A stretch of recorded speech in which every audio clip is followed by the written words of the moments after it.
Now, just rushing through where I left off last time, we started with the significant learning template, that we had learning goals, teaching learning activities, feedback assessment, and they combined together in an integration. We had to look at the situational factors, we had to look at educative assessment, active learning, significant learning, and in-depth analysis.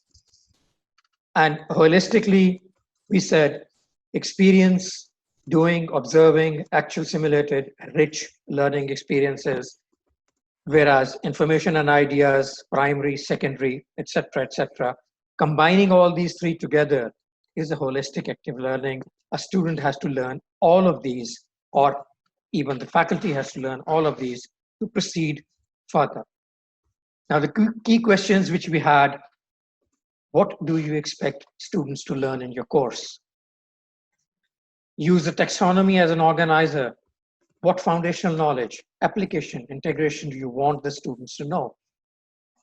How would they learn? Use your experience as a guideline. What helped you learn? What didn't?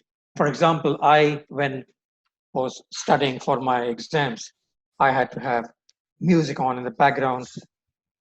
As a very light music, it just drowned out all the other noises in the house. That helped me learn. What does this tell you as a learner? That I learned that I cannot learn when there is a disturbance. What is the value to them, the students, of what you are teaching for their personal life, their social life, or their professional life? And what is your plan for future teaching? What else do you want them to learn, and how will they learn that? This is planning for courses which they're going to take after your course, because quite a few courses which you are teaching are linked into a chain where they teach your course, which is a prereq for another course. So what is your plan for future teaching them what to learn? We said the ideal way to do is look at the 4-column table, the 3-column table, as it says, make a weekly schedule or a lesson plan, think of a teaching strategy. Now, when you're making a weekly plan, the weekly plan also includes individual lesson plans. But the level of detail technically depends upon you. The 3-column table, you have the SLOs, the learning goals, assessment activities, learning activities, and the research and technologies you are going to use. Backward design says you start with the learning goal and what activities are going to allow you to assess them. So these are the 12 questions which Roxana has just gone through. The guiding questions are: where are you? Where do you want to go? How will you know the students got there? That is assessment, the final exams. How do you grade them? How can you help the students get there? And when do they get there? Etc., etc. And how will you know how the course is progressing? And how will you know how the course went? Technically, there has to be an interaction with the students. So there has to be a feedback both from you as well as from the students. I started with looking at an instructional strategy where you identify how you're going to teach in the class. Because you have some classroom activities, you have some out of classroom activities. There are different teaching strategies. In one teaching strategy, you just lecture, and you have an exam. Out of class, the students are required to read a text, required to do a homework exercise, required to review all of this, and then they sit for an exam. And this type of strategy, the students are exposed to the content, they understand the content, they are able to use the content, and they can value the content. It's a perfectly valid strategy and is used. However, in a flipped classroom, you give the reading material and the course material to the students beforehand. In other words, they read the text, you have a readiness assurance test, you have individual discussions, group discussions, give them homework exercise, And then they do small applications in small groups, solve problems in small groups, review their answers, and of course, you have an exam content or accumulating product. In this, the lecturing is out of class, whereas in class, it is all discussions and addition to what they have learned. So in other words, becomes a more richer learning experience. And again, all the four categories are met here. But here, the students generally leave with a richer understanding why they have studied this, and therefore they are likely to remember this experience for a longer period of time. Of course, there is another strategy, which is a problem-based strategy. In the first day, you give them a big problem, just like the business people do in an entrepreneurship class. They say, okay, this is a class which is going to become entrepreneurs. You break the class into small groups and say, okay, these are the groups which are going to be identified. They are going to look at different problems. They're going to find different solutions. And they are going to, out of class, the individuals find information on specific learning issues, come back, discuss their problems, give presentations, ask colleagues for help, review, sorry. And of course, the group share the solutions with other groups. Now, in this, again, one step further, it's a hand-on experience. And they're liable not to forget it because each individuals in the group are focusing on what their interest is.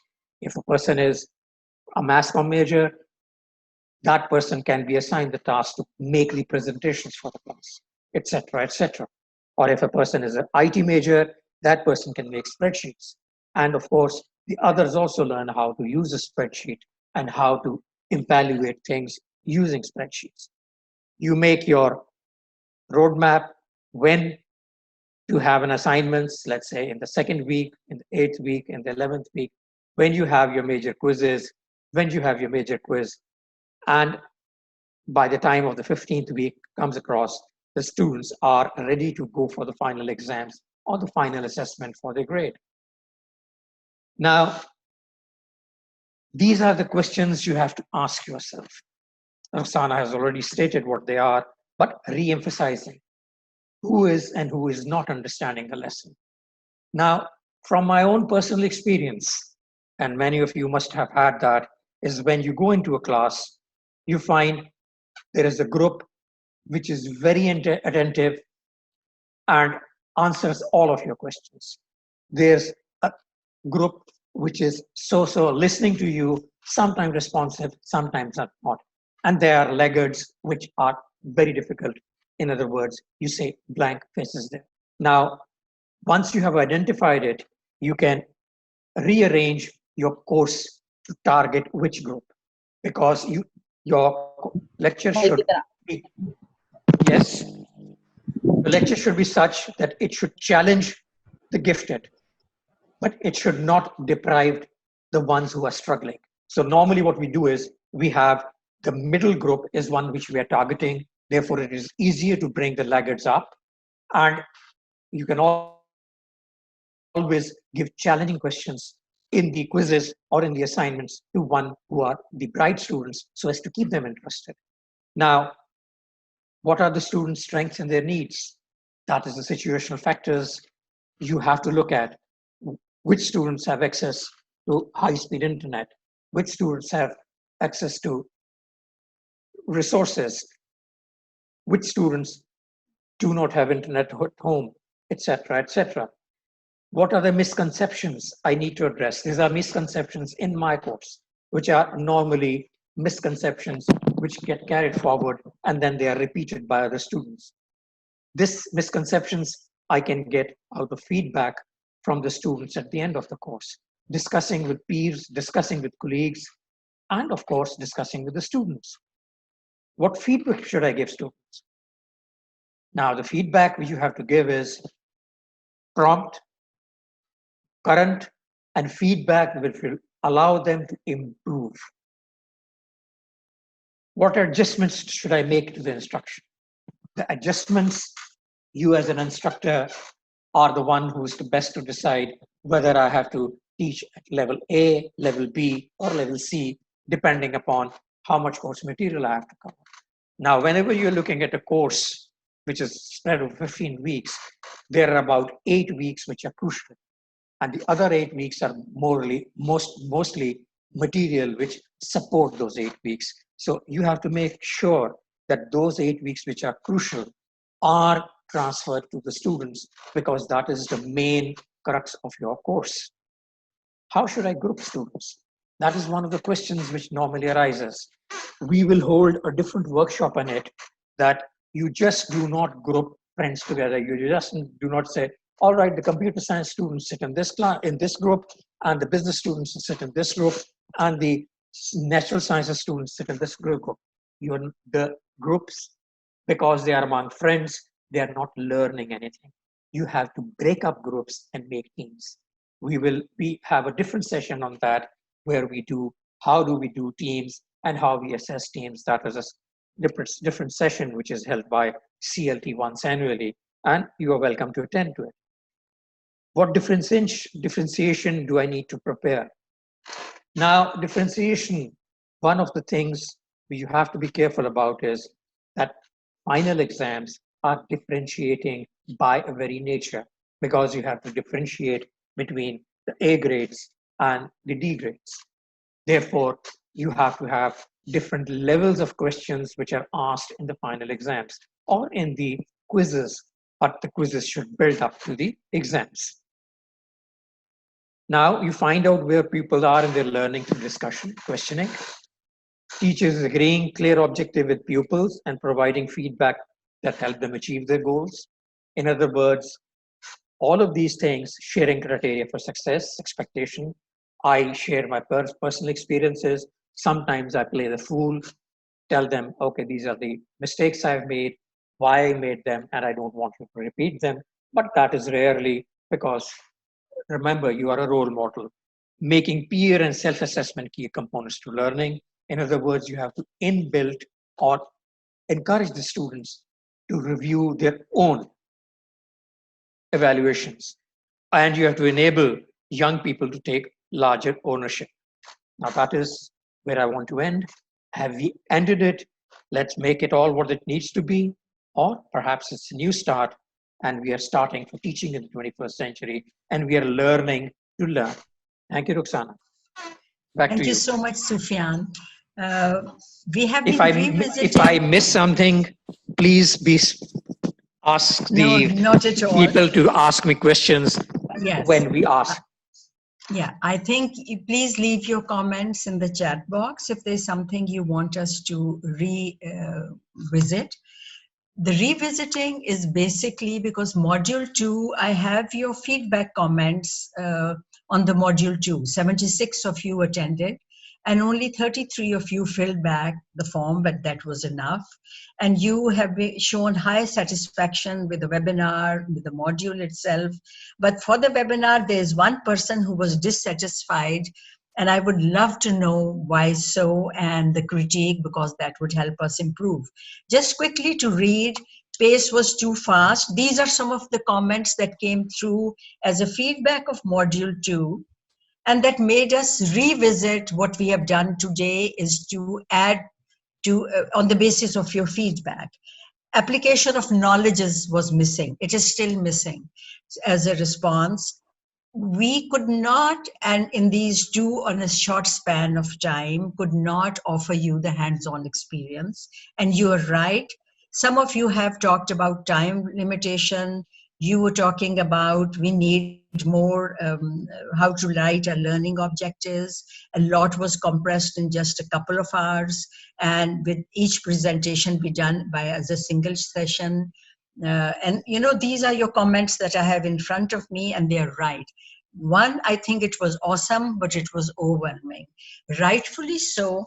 And I will explain the reason for putting it as a shorter compressed model. Every year, we at CLT and the same team that you're watching now, we're missing Hafiz Ghani, He has been a regular with us. We go through at least 16 hours of course designing with all the faculty on the campus that want to join, usually the new faculty. So there were two things with working right here. That do we do a quick repeat and a revisit for those of you that have already done this course and have had it at faculty retreats, I think as a group minimum of 3 times, or do we sort of compress it, and we did compress it into a shorter time as a revisiting for those that knew about it. The comments that say that we would have wanted more is probably some of you that either missed it over the years or are new faculty on the campus. And to add that we will be conducting a full hands-on session of 16 to 18 hours on helping you prepare a course design. Please get in touch with us. And the earlier you want it, we could hold it in that order if we have enough people. Otherwise, we have it after the fall session every year. Once you have taught, we want you to reflect on your teaching and your course designing, and then help you redo your. And so here we are finished with revisiting, and I'll try juggle with my screen and again try to share and go back to where we were and go on to the review part. So here we are. What do we want to review?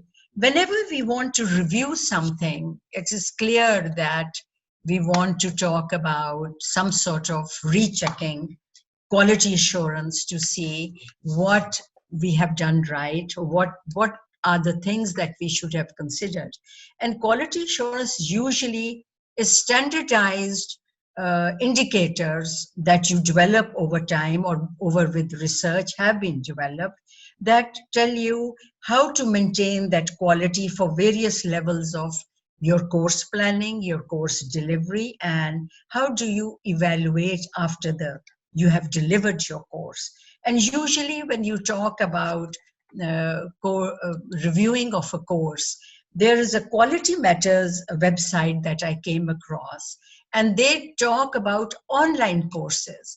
And so, but remember, we are working in a remote environment. So I thought that for us, a hybrid course made more sense than talking about an online course, because online course demands its own infrastructure, its own resources, its own policies. It would have to mean that the strategic plan of our FC College changes, and then an online mode will be a totally different ball game.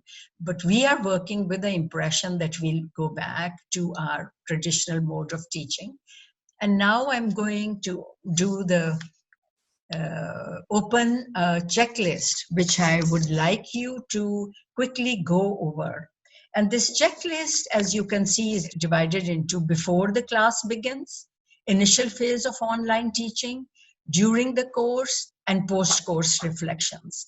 In this, I have tried to put up all the relevant links that you will need as you go through reviewing your course. It talks about pre-course, very importantly, your capability, and a hybrid teaching self-assessment. I have added a template. Please look at it. And I would look forward to your feedback, because I have developed these with some resources that I found on the net and some with personal take on related to FCC as to how we have to work. And so I'm very happy to present these templates to you, but would equally look forward to your feedback. Then comes your preparation in terms of course preparation. And that we have just gone through at length. It is all of these things, student learning outcomes, impact. I have included high impact learning practices. We repeatedly miss them out. And these high impact practices, like Sufyan also talked about, are real life experiences that you incorporate in that learning, in that classroom. It could be research, it could be a community work, it could be internship, it could be an intensive writing project. So, or it could be a global interaction project. All those things that highly engage learners are high impact learning practices.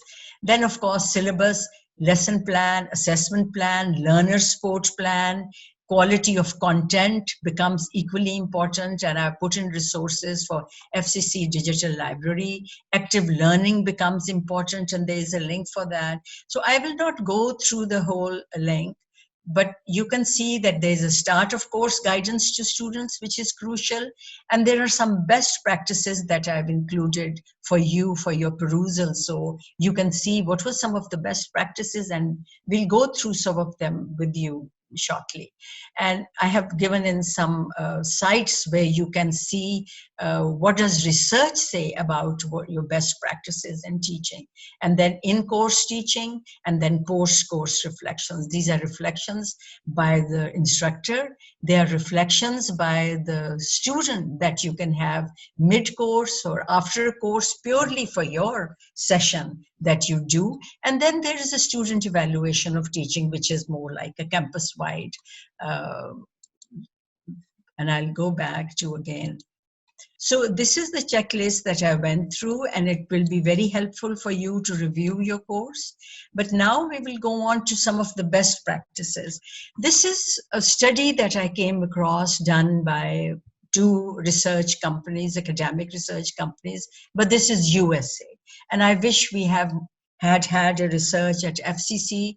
I think what Gloria has sent out a form recently might give us some information for what were some of the best practices.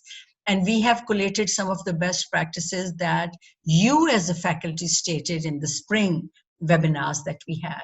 But best practices should come from a student's point of view. What do students think have worked well to engage them and to make them learn?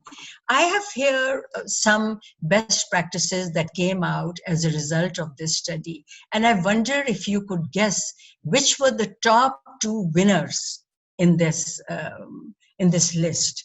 And if you can make a good guess, I am happy to listen to your comments about it.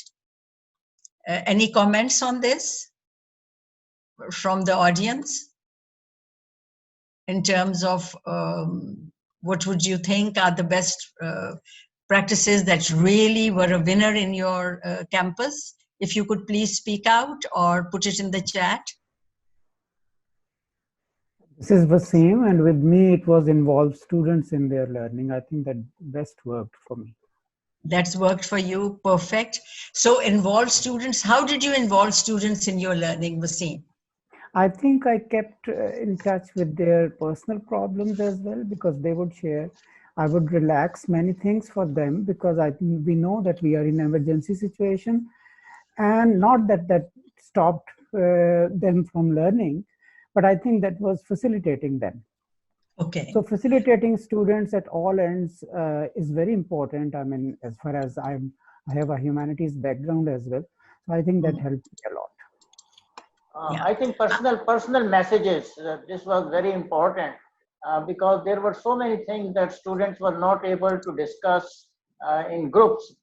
So they sent me these messages on WhatsApp, and this helped me a lot, in finding out how they're doing. Yeah, I think you've got it right, both of you. The 2 best practices that were a winner in this research in their during the spring teaching, where universities had to move to online formats, were involving students largely meant that students were asked about what they wanted to learn, what were their expectations, and students, like we also talked in a module 2, became the co-designer of their courses and the learning activities and the way they wanted to work on their homework or assignments and so on.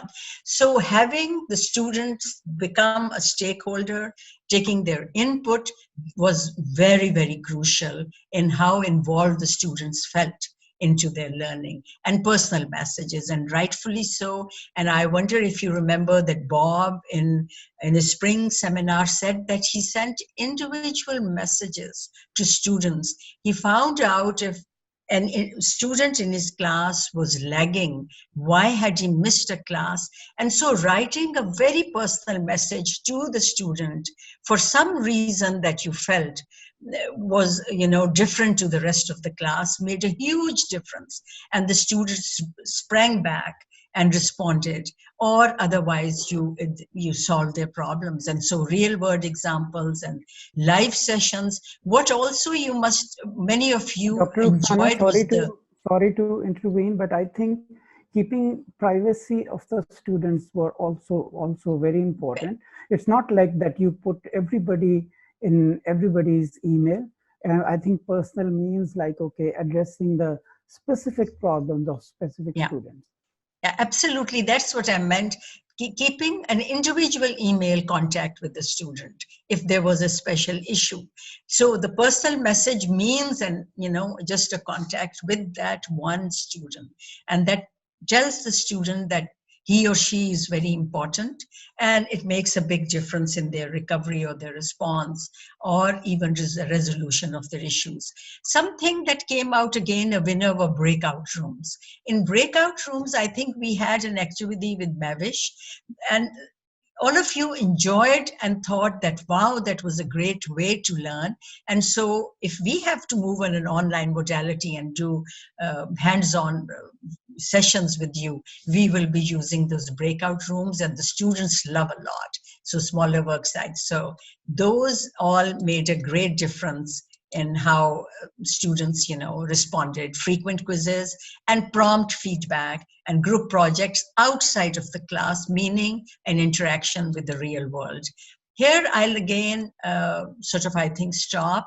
And before I go on to reflect, I think I'd like to call on Wajahat, because he is talking about a new way of thinking about a course, reviewing a course in a new manner. It's design thinking. And so I think, Wajahat, over to you. I would be a little loud and clear. I will try to be. And in the very beginning, in the name of Allah, the most merciful and most beneficial, I can see again the list with the hot shots, 81 probably participant I noticed. And all heads again are there. Deans are there. Dr. Atar Yassin, I see there. Samina is there. So everybody's around, and I do not know whether I would cut a sorry figure or what. Dr. Wasim is there. Going through the first thing in this slide, I would be recalling my early time that what was fascinating for me was there's a room for creation in the teaching, and you infuse something in the mind of the student. So that's kind of a driving force. And there's always a room for improvement. That was something we are aware of. The problem that I faced in my life was that I was running around and not realizing the brutal truth that perfection is not possibility. Because we always search for perfection, and that was not there. When I studied the second law of thermodynamics, no process in the world is 100% efficient, and I realized it's not a possibility. So I have decided to share few slides in which I will reflect a blend of what went good during this time in the recent past of the spring semester and earlier time, how things shaped up. Most often than not, we are doing a good job, and sometime there were performances which I would call perfunctory performance. And I immediately would think about what had happened, what went wrong, how I can do that. And I immediately would make a note to myself and put it on the piece of paper after coming from the class. Something has gone wrong, and I was not happy when I left my class. So need to go back and check what possibly can be done. And that is where the process of refinement and improvement begins with. The purpose behind this was to call upon my own self to see what can be improved to perform better. What are the ways I can be smarter rather than a harder person? And all that would lead to an efficient and rewarding teaching and learning experience, and it would be a change for a better. And then we have a plan, review, whatever is typical situation that I can think of. I was stuck with this most often than not, the talk most of the business people have been talking. Outside the box, think outside the box. What this outside the box mean really is, you may be all well aware of it, but I went into a little deeper layers and see what it is all about. And it was during the 16 and 17 in USA, the people were very business oriented, and the management consultant, they were trying to solve a puzzle. And the puzzle was from a very old book, it's listed over here, 1914.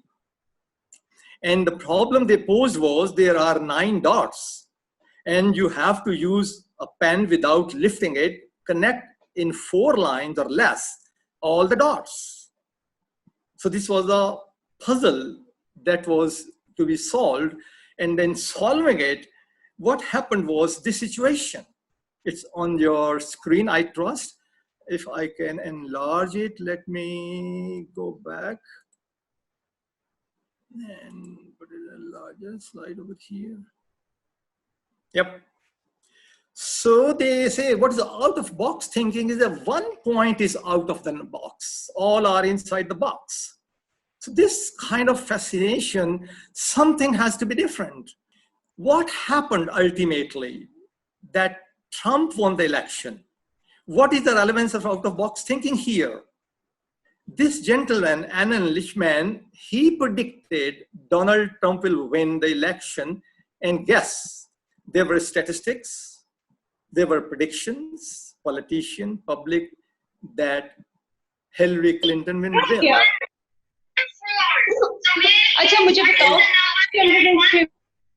It was a done deal, but he in September predicted the polls are no true predictor of the election. So what is this out of box question over here? Here is a little bit on the right side of the slide, study showing if students are exposed to less structured activity or more structured activity, which perform better. Here, the result was that when they were less structured, the student performance was better. I didn't get hold of this source, but I found out something that when you put students to a structured activity, the performance is not as high as when you give them haphazard scaffold, which is not well defined, and they are expected to do that. So the problem is how to talk of out of the box. He used a model that I'm picking over here for you, and I will go to my narration over here. He based geophysics and earthquake model to give a prediction to social and political disruption, and came up with the idea Donald Trump will win the election. And that surprised the whole US. 95% polls and the statisticians were predicting the win for Hillary Clinton. Didn't happen. So what he said basically was, you stay wide in your thinking and do not discard that you seem uncounted. This is what he was of the view. I have been able to talk to my student repeatedly this. I read it somewhere. I don't remember exactly when. My father asked this question. If you are doing the same thing as others, then what is the difference between you and them? I'm reading it because I have often quoted it to my students, because something has to be different. Not to what extent and where we have to differ and what we have to do. In terms of teaching, I was going through a blog and wondering what kind of thing I can present to my talk today. And there was a blog, it was 10 features, how to improve, flip classroom teaching, create environment, use something which is very open-ended questions, so on and so forth, very common routines. And I struck this one, design thinking process is one of the strategies. Here, I'll review those. There are 5 steps, which I found fascinating.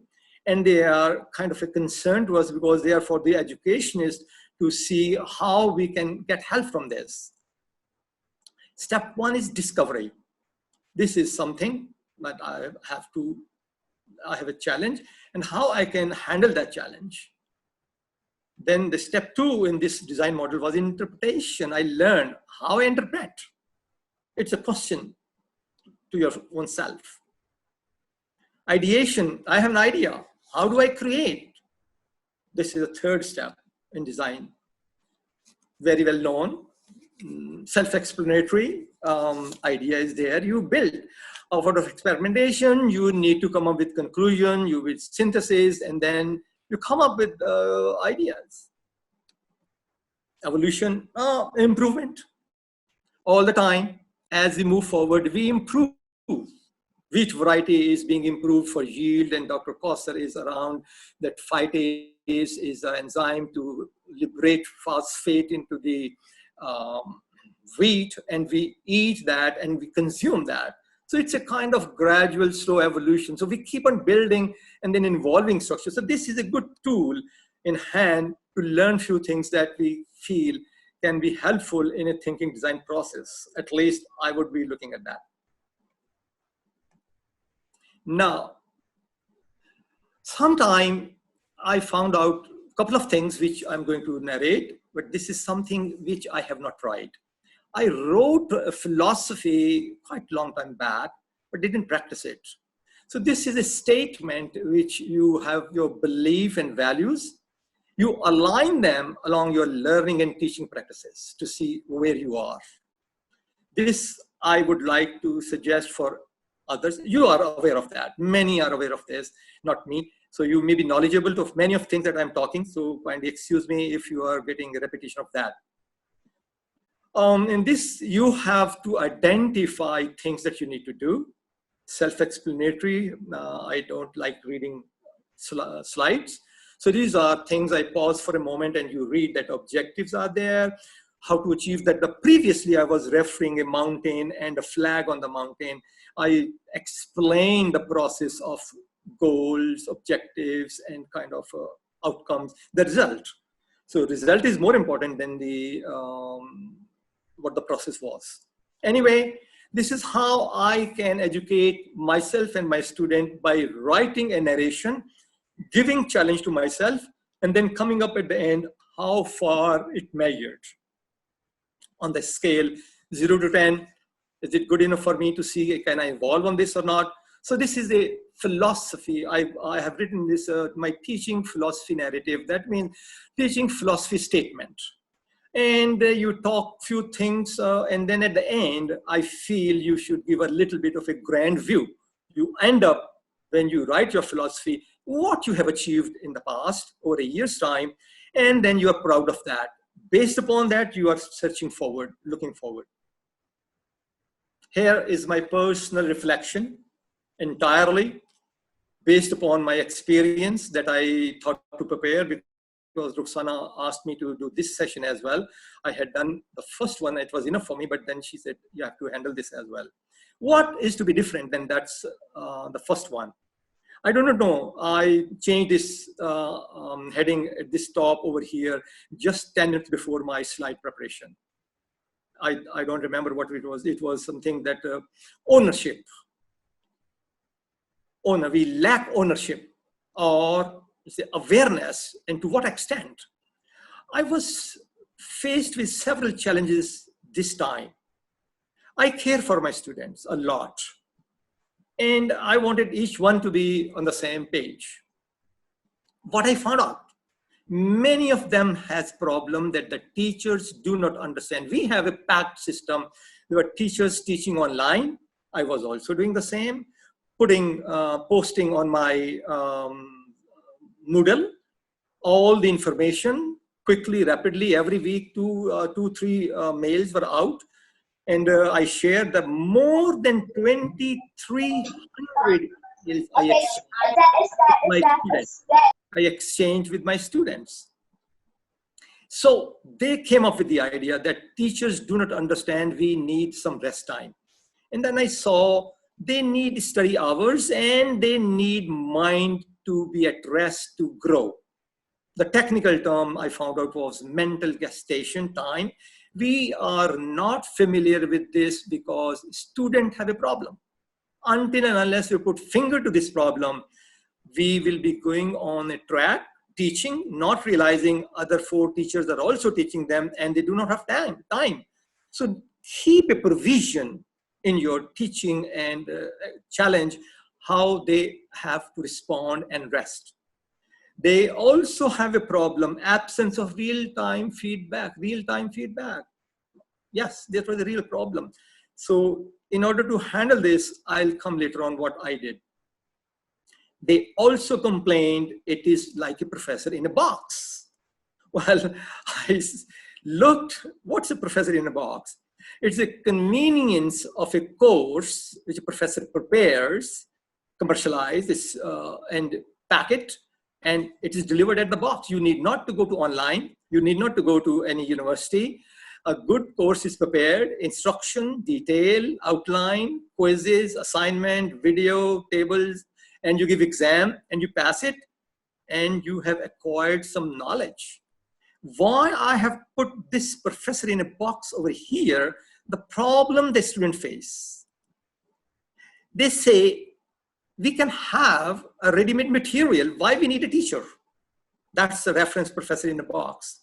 Outside in USA, there are commercial products of fundamental course in business area in which the teachers have their commodities sold very nicely, and it's very ready-made thing, and they pass the exam and get good score for entry into the university. So good accountancy course or good management course when you want to enter into business schools. So there it, but the problem is that the student complained talking to the board. The teacher is not interactive. This is the problem. Slides are presented. I'm sorry if I hurt someone. Many students complain that the slides are presented in the online video lecture, but we do not know what those are. So there is a problem. Silent fear of instructor. They do have that. I don't know where I was reading and discussing that nowadays in Harvard and other, I don't remember the name of the institutions, the necktie has been asked not to be used frequently in the classes. There's a threat to the student learning. They feel threatened. So some kind of a fear in the mind of this student is, instructor is very strong, a PhD holder and well-known authority, but the student get afraid of that. The attitude is also a problem that is, this brings me to this famous title of article, Sage on the Stage to the Guide on the Side. From Sage on the Stage to Guide on the Side is a phrase in which they have explained basically 2 schools of thought. Here, when we say fear of, why I have brought it over here, fear of the instructor, the student feel. This is my experience as a chair. When I was chair, I received reports of the unconfidence of the student in the class. In terms of instructor is not handling nicely, and online even this was a problem. So what the 2 theories are, this Sage on the Stage and the Guide on the Side, is basically constructivist theory and the transmittal theory, that they say the books are not the knowledge. They are the information packages, and the knowledge is the basically something which you have to construct in the mind. It's a stage in the mind. So the 2, I'm sorry, it has gone wrong somewhere. It is here. Sage on the Stage is at the center. Teacher is the delivery mode. When you are a guide on the side, you are basically not a talking head. You are a guide and you're a content consultant. So please understand the problem that I am picking over here. I'm sorry if it is jumping. Oh no, it should not. I have to handle it. This is where I was trying to suggest that the mode of change nowadays is to remove the fear of the student. We should be able to handle these points. I do not know. I face some of these. And that's where I am sharing some of them.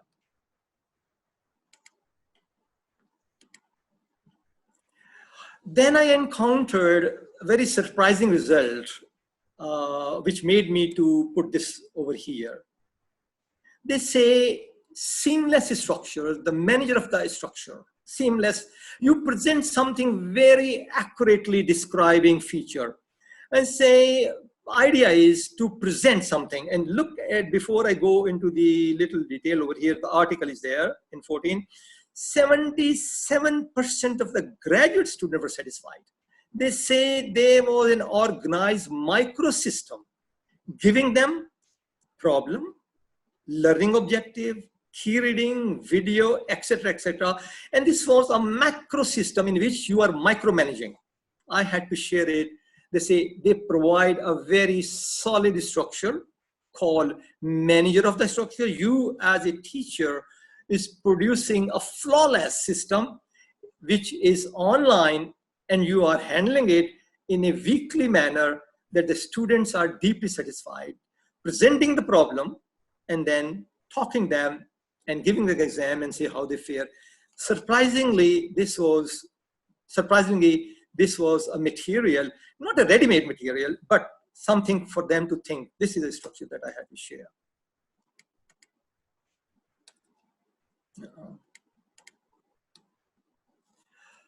I half-heartedly utilized this problem. This is an article which I was able to read, and they say many other things. They use productive failure. I tried it, and the result was not good. Here, problem-based learning is one issue, but they say you give them a scaffold or a structure, and then they solve the problem. This is where you do not give any provision, any support, and then ask them to solve the problem. I tried it in an exam, and I did not succeed. Productive failure was not converted into a kind of a success. I had to go back and create a fudge factor to see that I can help my student. If in the classroom, I will try to see in my class teaching how it succeeds, but in an exam, I tried it, I could not succeed. Two other things which can be overlapping, could be overlapping, I noticed social loafing and my Zoom tutorial lurkers. These are the issues which I noticed. They are real issues with the teaching, with the students, and I found out how to handle it. There are rules for that. I may not be able, I do not have the time, I believe, to share it, but this is sort of a situation where you have a group and 2 of the group are not in the group and 4 are working hard, and then there's a heartburning and social tension, bickering, and the quality of the work is affected. Yes, it happens. I have handled it. It happens. Lurkers, they are not willing to talk. Why? I kept on nipping at their heels. Please come up. How I did that, I will be talking in the next slide over here. They may be threatened because you are too strong a person. They may miss a point and they are ashamed that others may be thinking that I'm a weak person. So they don't say anything. They are in the room. They are listening, but they are not participating. So I noticed this. I had my diary with me when I was talking to them, and I have my names, and I see some of them, they are not responding. Then I made something different. And this is my strength. Stay connected. I did this by 2-layer deep support system. And you'll be wondering, what is that? On the very first day, I asked each one of them to provide me email ID and their telephone number and the telephone number of a near dear one. And I had my telephone with me. And whenever they were missing, my first layer failed through email and Zoom meetings and lectures, then I will call them, get hold of them and say, why you missed my class? Sometimes they will not pick my phone. Most of the time they pick the phone, and I catch them and say, I have a Zoom meeting with you. I say, my internet is not on. So, okay, let's talk on telephone. So I got hold of them and have thoroughly inquired about their attitude. It's the same story. If you have a bell-shaped curve, some were A, others were F, and some in the middle. So those were few Fs which I had to actually dig through my system, which I call two-layer deep support system, because I have email and I have Zoom meetings, and they miss it, and then I have my telephone. Many times a student called me because I said I normally do not give my telephone number. I do have a landline, no mobile, but then they called me and they clarified the point when they have no connection. So this was very satisfying that at least I was able to make a difference in the students' learning approach, although the bills were inflated. I know it comes at a cost. Of course, I made several calls to them and I was able to get hold, except for one student. All 55 students, I had established full contact and I was able to see what the issues and problems were. And then one-on-one meeting, I asked them to write a paragraph before we start a semester. That was a philosophy that I say, what was your high school and college life? Tell me about your learning experiences. A brief statement. And I read each and every one, and there were problems which were personal problems, which I cannot share with anyone, with the students and others, and they were very reliable in terms of their faith on me to see what kind of things I was handling. Then also I used this, what you call as the visual, audio, and kinesthetic feature. Yes, I used it. I presented a lecture in which I draw a series of reactions in a slide on my own style. Some understood, others didn't understand that. And a group of students came forward that we want to have a meeting with you. I said, go ahead. So we set up a meeting and then the screen was shared. I told them, you share the screen and show me what is the problem. When they put that slide on the screen, there were several steps, I think 6 or 7, I constructed purposely, and they were unable to handle that. Now when say, look, this is one, what is the change? What is second change? Amplification of a response was, I think, the topic, and cascade of reaction. How one small change can be amplified. When they begin to feel it, immediately, yes, yes, I get it, I get it. That was where their intelligence was invoked. Sometimes it works, sometimes it doesn't work. But in this case, I handled twice 2 issues which they were unable to understand. I did ask my other student. They said, those were clear to us. I said, some of the students are struggling. I have to see to it. So that was something that to stay connected with the student, regardless of any situation, helps improve their learning style. I won't take much and I would end, but with a kind of a connection. Give me 2-3 minutes and I'm going to narrate a very precise story over here. This is a statement that I figured out from Diogenes, a philosopher. He said this, what is on the board over here, foundation of every state is the education of its youth. It comes of education. Then it reminded me that there were 2 exchange of conversation between King Philip II and this philosopher and the son of that king, Alexander the Great, with the same gentleman. And I wish to narrate you that this philosopher was very unkempt. He was living in a tunnel. He was spending his time there. He would sit there, urinate there, eat there, unkempt. And when King Philip II conquered Greece, he was called upon. And the king asked him, King Philip II asked him whether he's a spy. And he said, I most certainly am a spy, Philip. And he said further, I spy on your absence of wisdom. And I spy on your lack of common sense, which is one thing forcing you to go and gamble your kingdom and your life in one moment. And immediately the king released him. Second encounter was with Alexander the Great. He asked Diogenes, this philosopher, he visited him, he knew him, and he asked him whether there was anything he could do for him. And at that point of time, Diogenes was enjoying the warmth of the autumn sun, and this is the picture. He probably was encountered by an unknown person which he didn't know, and he asked, I am the Alexander the Great, what can I do for you? And you know what the response was? Stand aside, stop blocking my sun. And this infuriated the entourage, all the attendant of the Alexander the Great. And they almost everyone was took umbrage of this wording that he used.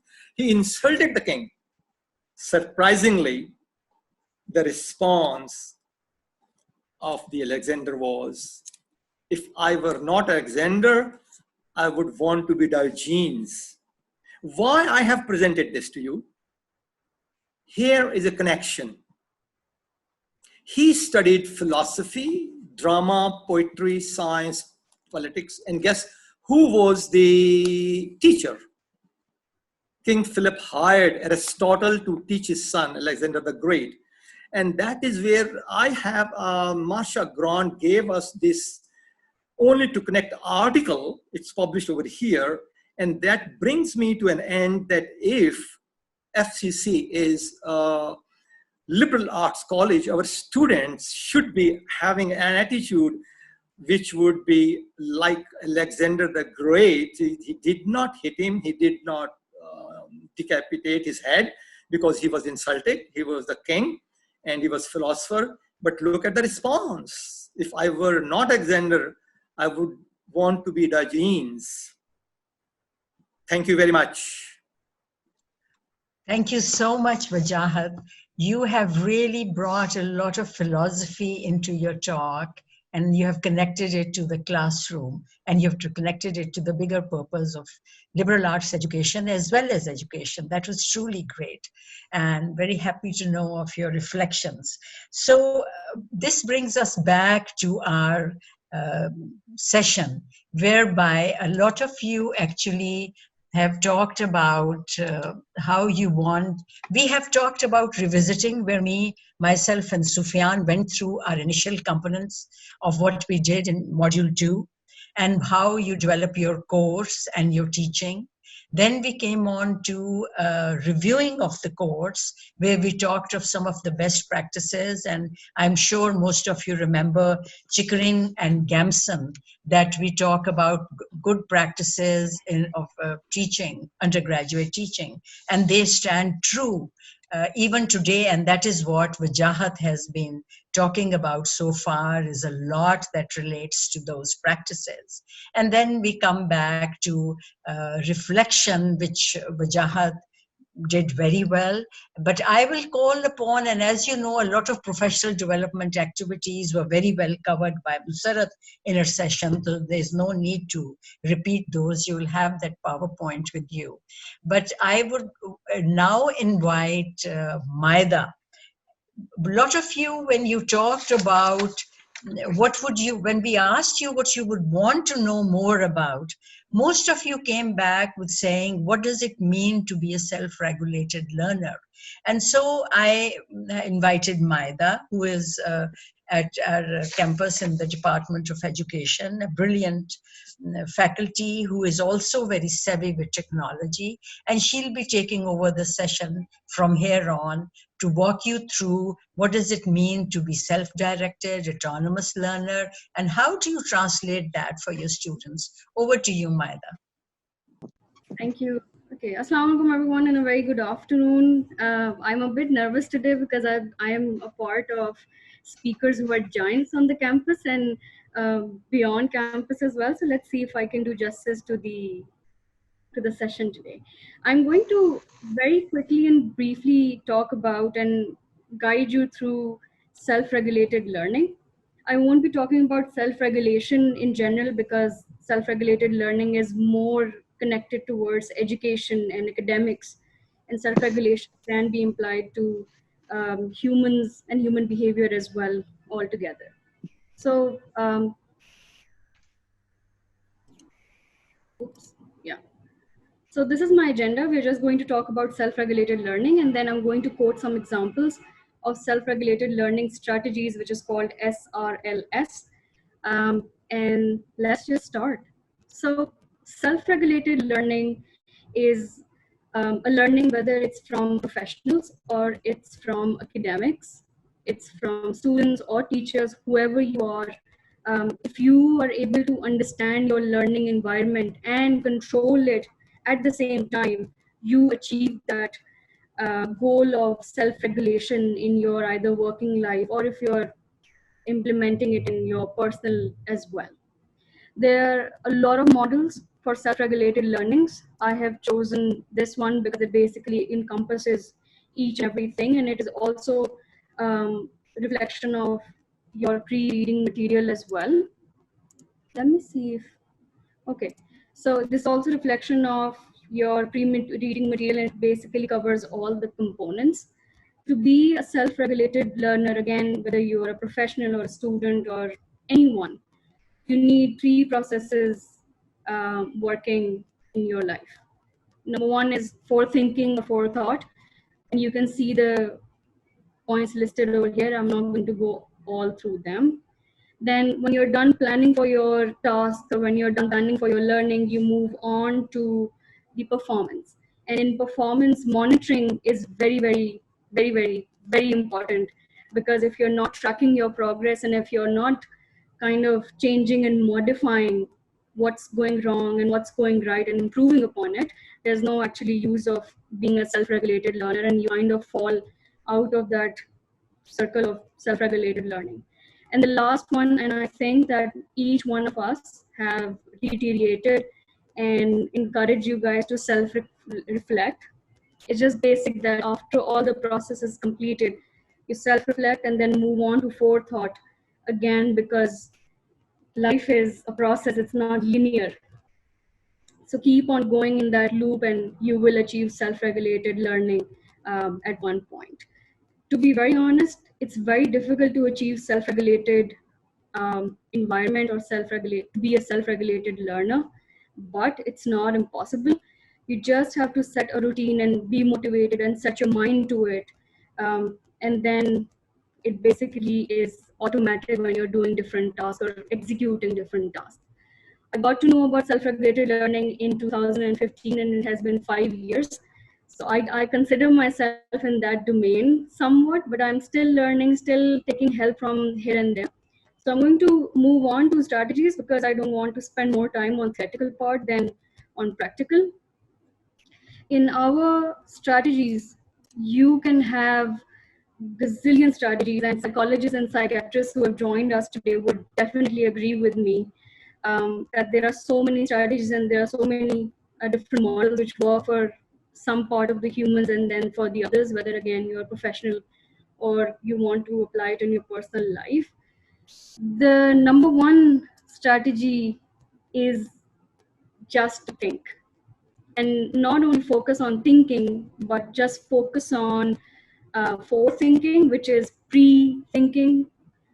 And at this moment, I would like a volunteer to answer a few of my questions. So if somebody would like to talk to me and have a small chat so we can showcase what forethinking is, I would love to have you over here. If somebody can unmute themselves.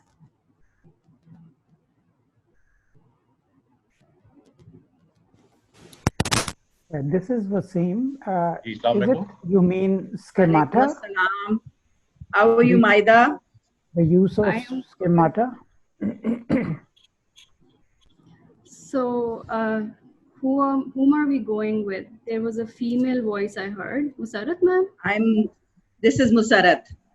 Okay, so would you be comfortable answering my questions? Sure. Okay, so ma'am, I am a foreigner in Pakistan. I don't look like one, but still, let's assume. And I have to go from Lahore to Islamabad. What should I do?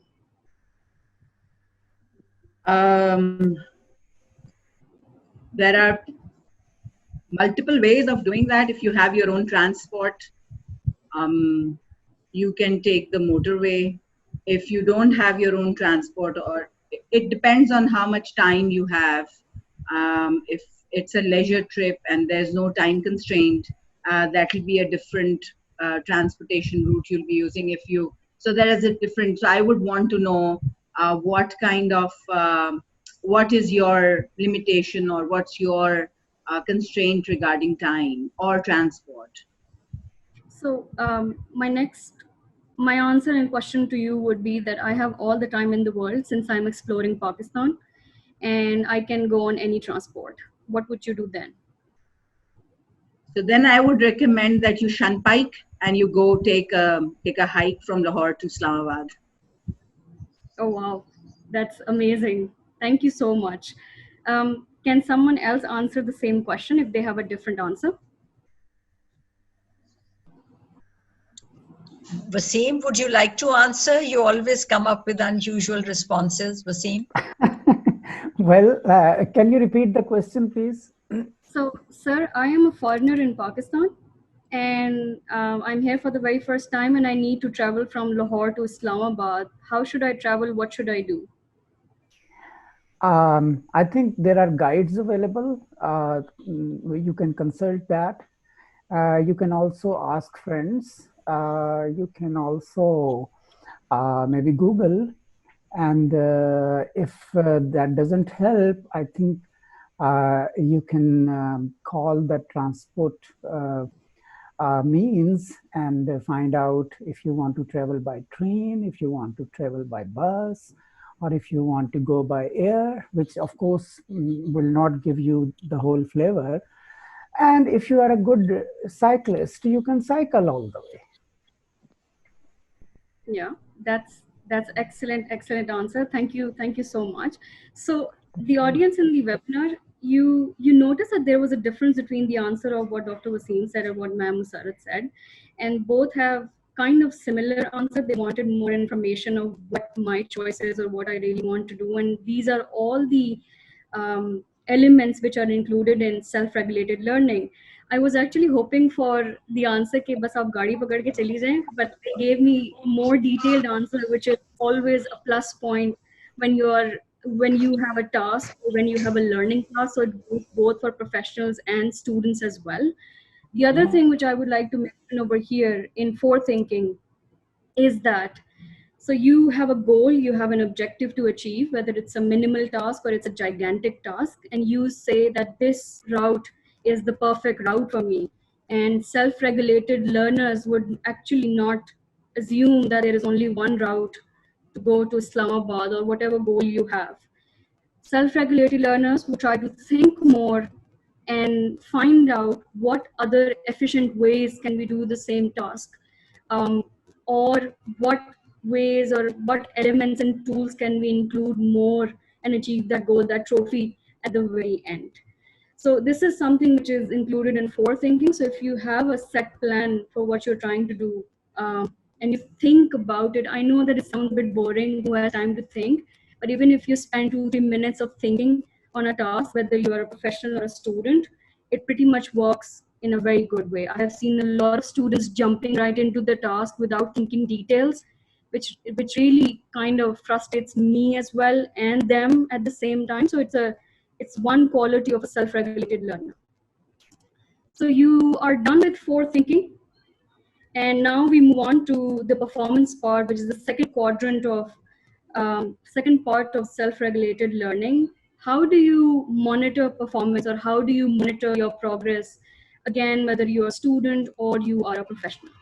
So this is something very similar to what has already been shown. It just has some things kind of in reversed or kind of rearranged.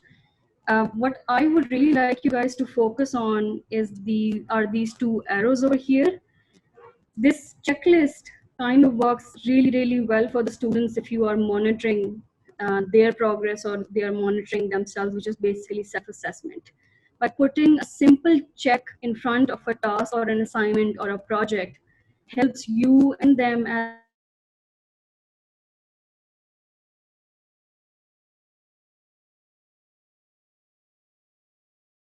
has really helped me and some of my colleagues as well. And it's not very difficult to create one. You just have to translate, and I'm talking about the students. They can just translate their activities, their assessments, their projects into one, then place checks. And it really helps them to kind of work on their own pace and regulate their learning and learning environment throughout a semester or throughout one academic year or so on. And it same goes for professionals as well. Since ma'am mentioned that I am a technology person, I love using different apps, and I know that you must be thinking कि एक और technology app आ गई है, हमें सीखनी पड़ेगी. You don't have to learn it. This is just an example. This is something I have used for, I think, 3-4 years now, and it has really helped me. It's a Trello board. There are a lot of other applications which help you in that regulation from first initiation point to completion or your finished task line. So what happens is that you create these cards and then you keep on moving your task from one to another. So this is an active task I'm working on for course design. और मेरे objectives और MCQ question bank बन गए हुए हैं for the first module. So I have submitted them for review. Again, I'm reviewing myself. So it kind of helps me to monitor my own progress as a professional, that okay, there is something which is on this card and I need it to be done, and it really helps me kind of control my learning and my students as well. The third and the last part in self-regulated learning, and I would really like if you guys can take some time to read this out and give me a thumbs up when you're done.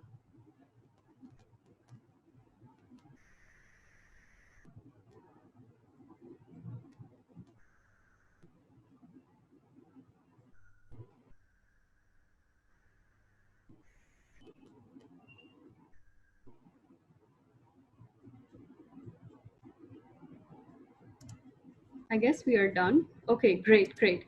So I absolutely love this comic. I think it was published in 2010 for the very first time. And this pretty much reiterates what Ruxana ji has said already, what Sufyan sir and Mujahid sir has already mentioned in the second module and now in this module as well. We need to take some time out to reflect on what we are doing, and this is the third quality or the third element which needs you guys to be self-regulated learners or self-regulated professionals. Reflection, I know that it's difficult to go through a lot of forms and everything for self-reflection. What I do in my task or my work is that I just place a thumbs up or a thumbs down in front of a task if I am satisfied or if I am unsatisfied, and I just write a phrase of what to improve, what not to improve, or what to build upon, and that is pretty much it. I do not like extensive self-reflection. It's very good for beginners, but for expert like learners or expert, I think experts, self-reflection needs to be quick and we realize more quickly what went wrong, what went right, and why, and how we can improve it. So this is very, very important. Once you move on from self-reflection, the cycle starts again, and you go to forward thinking and you move on to your next task altogether. The last thing I'd like to show you over here, does somebody recognize this wheel and can tell us what this wheel is all about?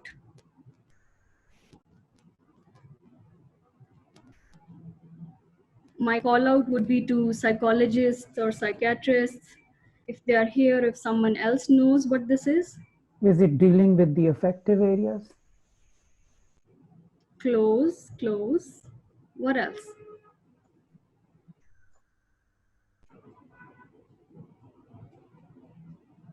Anyone? No? Okay. Is this Yeah. about learning?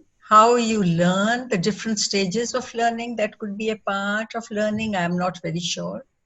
But this could happen. And Is I it do also not. reactions and responses?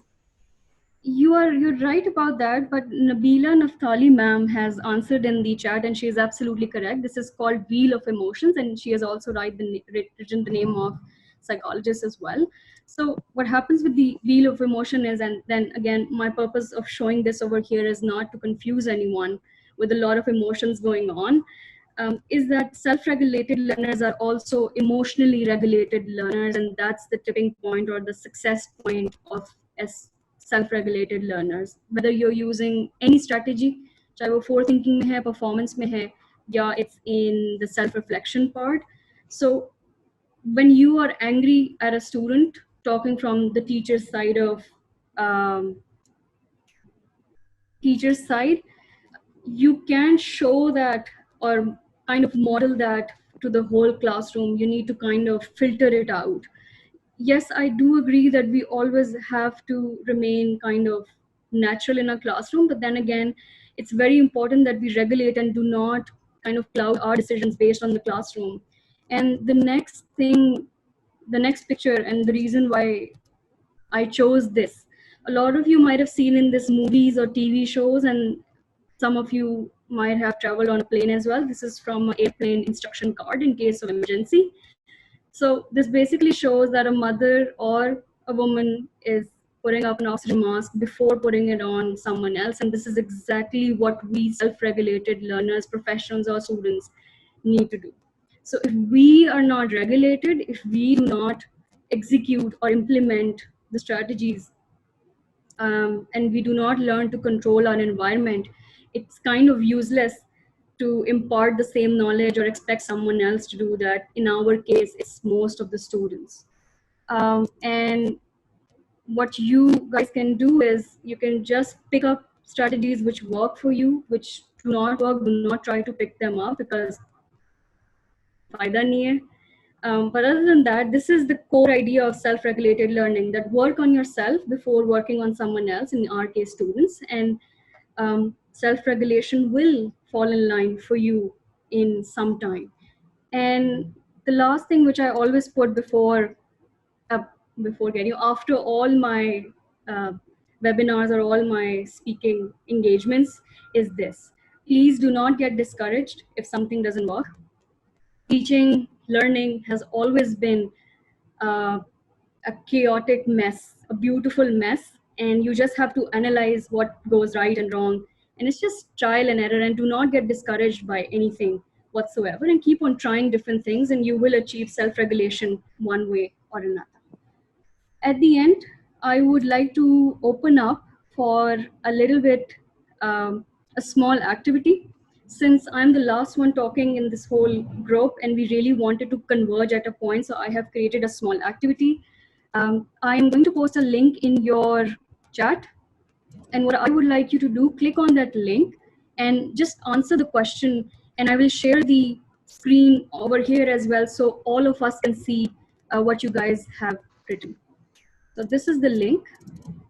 And I would really appreciate if you guys can take 2 minutes. It should not take more than that. And you only have to write 1 word, 2 words, or maybe a phrase, not more than that. At the moment, it's 3:44. I will be back, or I'll start talking again at 3:46 or 47.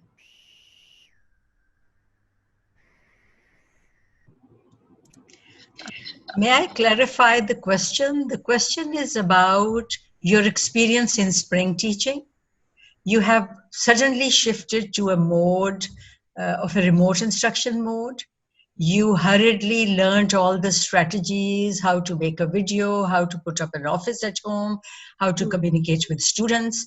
And now we see that we might go back to our usual mode of teaching. And yet, after going through a spring and perhaps for some of you a summer of teaching in this format, I'm sure a lot of you will have picked up some areas where you say, this I am going to keep no matter what, even if I go back to a traditional form mode. So that's the one element that we want you to write. What is that one thing that you think you will still keep doing even if you go to a traditional mode of teaching face-to-face, which we hope we will in fall. So please do answer that. What is your takeaway from remote instruction? Are these the responses coming, right? Yes. Yeah. So the screen Critical kind of thinking. But could that be one, like really one point that is, that you have done with your students, or a strategy, something very particular, specific? I mean, breakout groups, like somebody said, breakout groups, yes. In their input in course designing, that's very specific, absolutely. I think that's Zoom interactive class and quizzes. Yeah, if you would like to keep them some of the time, yes. Okay, so a lot of people are writing smooth communication and integrity, which is nice. Guys, you Mhm. have 1 or 2 more minutes to answer. Very easy to use this. Excellent. I think this is a great way of working on a answer garden is a great way of working, you know, on a platform that gives you everybody's views in one go. So the things that become big, Maida, are the ones that are being repeated more often. Yes. Is that so? Oh, wow. A Moodle quiz? Absolutely. Smaller assignments? Great. Using WhatsApp for announcements? That's interesting. Humor? That's very interesting. Of course. So these are some of the things that will go back into a traditional classroom. Okay, 1 last minute, everyone. And people are writing in the chat as well, so we'll read from there. Okay. Please do. Some of those things, Maida, perhaps you could add: compassion, caring, communication. Yeah, it's Everyone is learning. Yeah. Course template, breakout rooms. There are lots of things also in the chat. Yeah. Yeah. If you add on, this will become a very good one slide for what people want to take away. I think it will be remarkable. Remarkable. Qasir Abdullah has said to have more interactive sessions with students. Very good. Can you write them on the form, Maida? Yeah, I can do that. Please write all those things on the form. So what it does is it will give a very good overview of what everybody is saying. Okay. Moodle Gradebook. I like that. A Moodle Gradebook, whoever is saying that is very good at Moodle, because Moodle Gradebook has been a tough one. Yeah, it's true, Adil. Answer Garden looks great visually. So I think I'm going to conclude this over here. I'll keep this up for 1 or 2 more minutes, and I think I'm going to hand this over to Dr. Ruxana. Thank you so much, everyone, for bearing with me.